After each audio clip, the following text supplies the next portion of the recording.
안녕하세요. 다정한 라디오의 마인드입니다. 오늘은 마음 공부 슬럼프에 대한 이야기를 해보려고 합니다. 저는 희망에 부풀어서 마음 공부를 시작했지만 마음 공부를 해나가면서 하루에도 몇 번씩 회의감이 밀려오곤 했습니다. 명상을 하다 보면 문득 이런 생각이 들었습니다. 내가 도대체 무엇을 하고 있는 거지? 허황된 논리에 속아 넘어가서 내 인생을 낭비하고 있는 거 아닐까? 이 시간에 재테크 공부를 하는 게 나을지도 몰라. 라는 등의 생각이 계속해서 들더라고요. 마치 지구를 떠나 안드로메다로 가고 있는 느낌이었죠. 주변 사람들에게도 웬만하면 마음 공부에 대한 이야기는 하지 않았습니다. 괜히 말을 꺼냈다가 4차원 같다는 소리를 들을 것 같았기 때문이죠. 더군다나 제 인생이 요만큼도 바뀌지 않으니까 마음 공부에 대한 배신감까지 들더라고요. 어느 날은 등골이 오싹해지면서 혹시 내가 사이비 종교가 퍼뜨린 교리에 빠진 건가 라는 생각까지 들었습니다.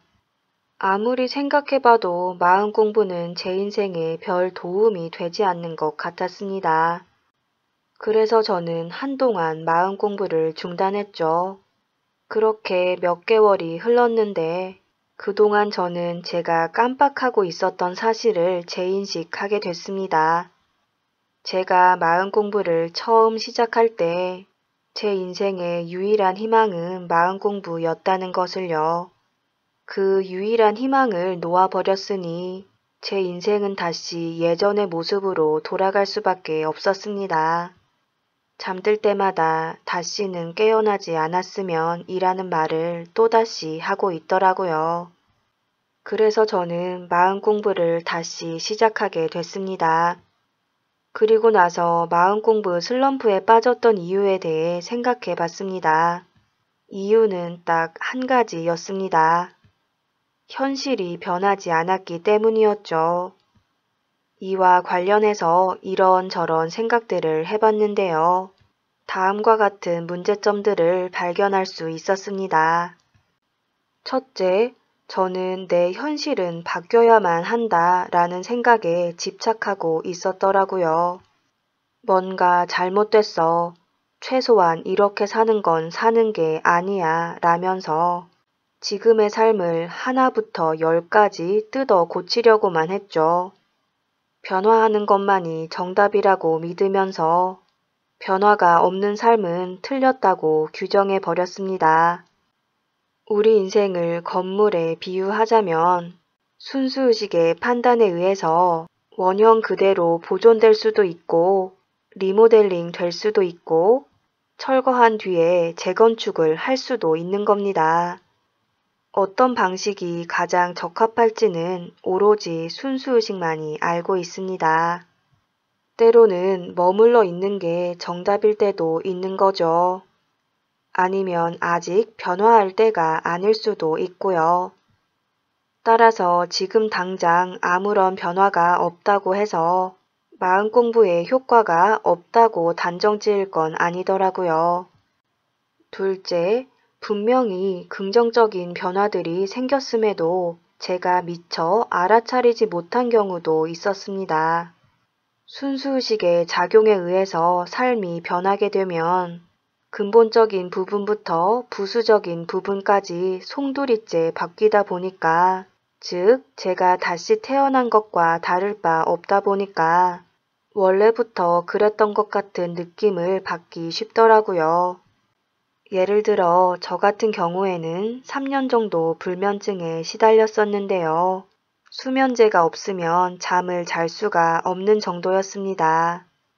그런데 마음 공부를 하면서 저를 괴롭히던 불안감과 분리될 수 있었고, 그 덕분에 수면제 없이도 숙면을 취할 수 있게 됐습니다. 이 모든 과정이 물 흘러가듯이 자연스럽게 이루어졌기 때문에 제가 변했다는 사실조차 몰랐습니다. 흔히 생각하기에는 순수의식이 작용할 때 하늘의 음성이 들린다든지 알 수 없는 기운이 느껴진다든지 어떤 드라마틱한 체험을 하게 될 것 같죠. 하지만 순수 의식은 고요한 상태인 만큼 떠들썩하게 우리의 인생에 개입하지 않습니다. 가랑비에 옷 젖듯이 서서히 우리의 인생을 사랑으로 물들이죠. 지구가 엄청나게 빠른 속도로 태양 주변을 돌고 있지만 우리가 그것을 느낄 수 없다고 해서 공전하지 않는다고 말할 수 없듯이 우리 인생에 거대한 변화가 일어나고 있다는 걸 매일같이 피부로 느낄 수 없다고 해서 그 변화가 일어나고 있다는 걸 부정할 수는 없겠더라고요. 이런 깨달음을 얻은 후로 저는 마음 공부 슬럼프를 겪지 않게 됐습니다. 제가 그랬듯이 많은 분들이 마음 공부를 하면서 회의감을 느끼실 것 같아요. 저 같은 경우는 그런 느낌이 들 때마다 마음 공부를 하기 전에 제 삶이 어떠했는지를 떠올려 봅니다. 인간 개체의 능력으로는 해결할 수 없는 문제들에 짓눌려 살던 그때를요. 무언가 큰 힘을 빌려야 한다는 사실을 어렴풋이 알고 있었던 그때를요. 그러면 아무 일도 없었다는 듯이 마음 공부를 다시 잡게 되더라고요. 설령 마음 공부 슬럼프에 빠졌다고 하더라도 잠시 쉬었다 가면 그만입니다. 나는 왜 마음 공부도 제대로 못하냐 라고 자책할 필요 없습니다.